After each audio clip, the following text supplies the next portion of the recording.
हमारे साथ हमारे एक्सपर्ट जुड़े हैं।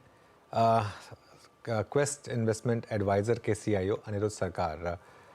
अनिरुद्ध जी, गुड आफ्टरनून। या आफ्टरनून अनुज। क्या हो रहा है मिड कैप और स्मॉल कैप में? थोड़ा सा क्या ये फाइनली वो वार्निंग साइंस अब लोग हीड करने लगे हैं, या फिर ये बस एक दो हफ्ते की करेक्शन और फिर वापस back to square one?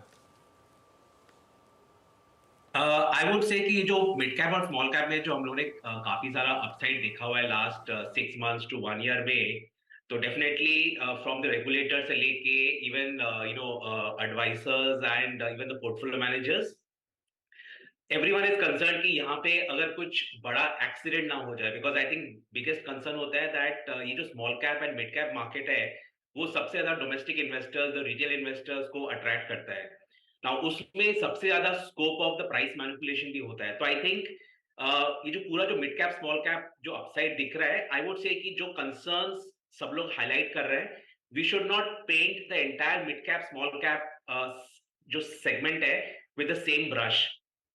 Small cap mid cap में भी बहुत सारे ऐसे कंपनीज हैं जहां आज के दिन में भी वैल्यूएशन कंफर्ट है, अर्निंग्स बहुत स्ट्रांग है and they are excellent businesses. तो मैं बोलूंगा कि जहां पे भी हम लोग स्मॉल कैप और मिड कैप में बोल रहे हैं there is concern to be cautious, वहां पे अपने को ध्यान रखना चाहिए। We should not go and sell everything in the small cap and mid cap. Selectively जहां से लग रहा है कि वैल्यूएशन जस्टिफाई नहीं हो रही है, फ्रॉथ बिल्टअप हो गया है and fundamentals are not right, वहां से एग्जिट करना चाहिए। बट ओवरऑल मैं बोलूंगा अगला 2-3 साल में भी यहाँ से स्मॉल कैप मिड कैप में काफी पैसा बनने का चांसेस है। कौन से स्पेसेस इन पर्टिकुलर, क्योंकि ये बहुत बड़ा यूनिवर्स है, जहां पर आप अभी भी बुलिश होंगे या इन लेवल्स पर भी पैसा लगाने के लिए कहेंगे, या फिर अगर मार्केट में करेक्शन आ जाए तो आप अपना कैश रेडी रखेंगे लगाने के लिए?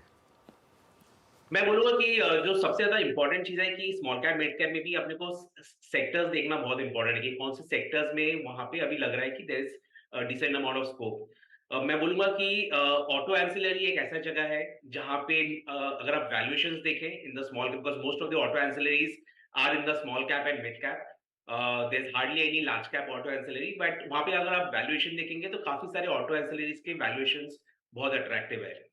दूसरा एक और जो सेक्टर है which is the chemical sector. Now chemical sector एक टाइम होता था which used to be the hot favourite for everyone. Last 1-1.5 साल से chemical sector has not done well, but मैं बोलूंगा कि वहां पे काफी सारे ऐसे कंपनीज दिख रहे हैं in the chemical sector in the small cap and mid cap जहां पे वैल्यूएशंस बहुत अट्रैक्टिव है। Without taking names, because I am not allowed to take names, but आज के दिन में भी हम लोग ऐसे स्मॉल कैप कंपनी खरीद रहे हैं जो 11 के पी मल्टीपल पे बेस्ड ऑन FY 26। तो डेफिनेटली कोई अच्छा ग्रोइंग कंपनी है, उस कंपनी का ग्रोथ अराउंड 18% एक्सपेक्टेड है अगले 2 साल में। तो जहां पे 18 का ग्रोथ एक्सपेक्टेड है, 11 का मल्टीपल है, definitely it is not an expensive. तो आइडिया ये है कि जहां पे आपको दिख रहा है कि अर्निंग्स है, सेक्टर स्पेसिफिक आपको खेलना पड़ेगा। एंड जहां पे फ्रॉथ है, जैसे बहुत सारे ऐसे सेक्टर्स है लाइक से फॉर एग्जांपल द रेलवेज और इवन बहुत सारे ऐसे दूसरे कंपनीज है जहां पे फ्रॉथ हो गया है, वहां से डेफिनेटली एग्जिट करना चाहिए। बैंकों पर आपकी अप्रोच क्या रहेगी अनिरुद्ध, स्पेशली निजी सेक्टर बैंक जहां पर कुछ भी हल्का सा सेंटिमेंट बिगड़ता है तो निजी बैंकों में अच्छी खासी बिकवाली आ जाती है और आज का दिन वैसा ही उभर कर आ रहा है। ये सबसे पहले बाजार को नीचे खींच लेते हैं। आपकी अप्रोच क्या रहेगी इस समय? पैसा लगाया आपने हाल फिलहाल में इन स्टॉक्स में? On the banking sector right? जी, private banks. Private banks right. So private banks में हम लोग basically we have been playing with ICICI bank which has been our top holding. But मैं बोलूंगा कि लास्ट 1-1.5 साल में what has happened is the valuation catch up between PSU and private हुआ है। बहुत लंबे टाइम तक private banks used to enjoy a very high multiple, price to book पे बहुत हाई मल्टीपल होता था, एंड उसका जो रैशनल था that was also right because of the quality of the book, the low NPAs everything. वो एक period था जहां पे PSUs बहुत like 0.5 to 1 time price to book में मिलता था। लास्ट 1.5 ईयर में ये PSU बैंक्स का the catch up rally has happened. At the same time private banks में people have realised that the book is not so good which was getting that 4 times price to book multiple. तो वो valuation discounting हुआ है और यहाँ पे PSUs का catch up हुआ है। आज के दिन में मैं बोलूंगा if you are looking at this point of time without seeing कि लास्ट 1.5 ईयर में क्या हुआ है, इधर से जो private banks have underperform last 1.5 year, I think यहां से आपको अच्छा पैसा बना के देगा। Downside looks very limited. names like HDFC Bank is the hot favorite for everyone. I would say that something like HDFC Bank, जहाँ पे valuations are very attractive, they are quoting at almost 2.1 time price to book on FY26. मैं बोलूंगा यहाँ से downside looks very limited. So definitely जो damage होना था हो गया है. यहाँ से मैं बोलूंगा कि the downside is less for the private banks. PSUs banks, we are bullish. So I'll say that don't miss the PSU banks even from here. And best way to play the PSU bank, जो मैंने last time भी आपके interview पे बोला था, is to play through the PSU bank ETF, because उसमें आपको top 5-6 PSU banks में exposure मिलता है at one shot without taking one call. So that is my approach on the banks and the private banks. Okay Anirudh ji, exactly banks पे आपने अपनी टिप्पणी करी. मैं एक और space, specially NBFCs, last week के आरबीआई के एक्शंस के बाद दो एनबीएफसीज पे जो इम्पैक्ट पड़ा, उससे सेंटीमेंट अक्रॉस अगर आप देखें बहुत काफ़ी नेगेटिव था. हम इस स्पेस के लीडर्स को, आई मीन B2 को, काफ़ी पेनफुल दौर से गुजरते हुए देख भी रहे हैं. आज एक नेगेटिव न्यूज़ फ्लो भी था.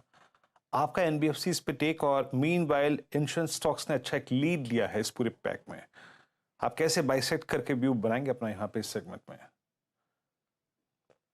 NBFC, thankfully, last 1.5 year, we have not held any NBFC in our portfolio.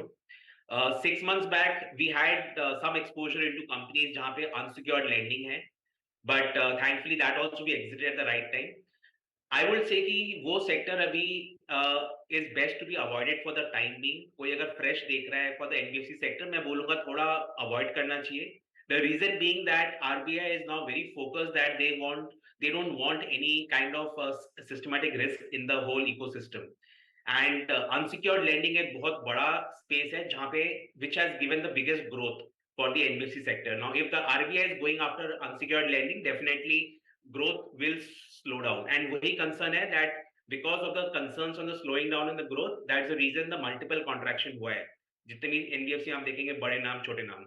जो दूसरा एक बड़ा इशू है is because of the coming in of the Jio Financial, जो I think आज के दिन में has been kind of a hot favorite, and definitely the management over there will do multiple things to see how this can become a big entity. तो मैं बोलूंगा जो RBI का impact है और दूसरा the new player coming into the picture, ये दोनों एक concern है जहाँ पे मैं बोलूंगा NBFC में आज के दिन में one should avoid for the time being.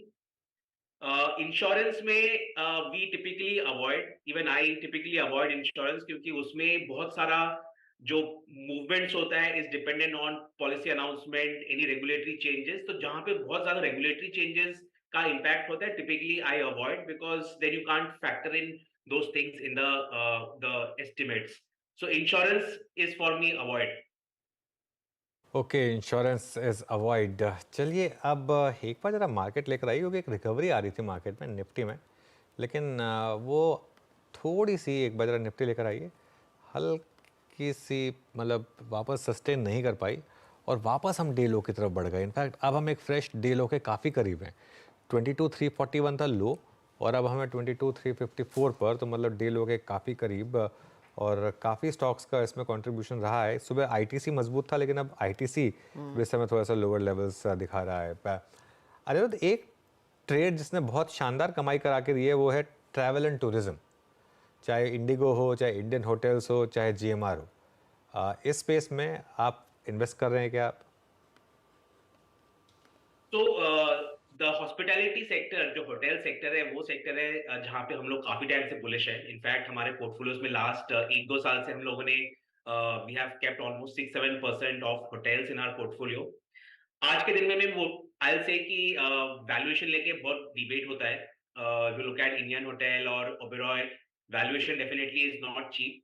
But मैं बोलूंगा जो ये अर्बन कंजम्पशन का जो एंटायर थीम है and the whole domestic story, domestic travel, मैं बोलूंगा अभी से इधर से भी काफी अपसाइड दिख रहा है. So whether it is the Oberoi hotel और द इंडियन होटल और द अदर होटल कंपनीज, मैं बोलूंगा काफी सारा अपसाइड दिख रहा है with regard to earnings growth. पूरा जो होटल इंडस्ट्री है, आई विल से कि 20 से 22% kind of a growth is possible for the next couple of years.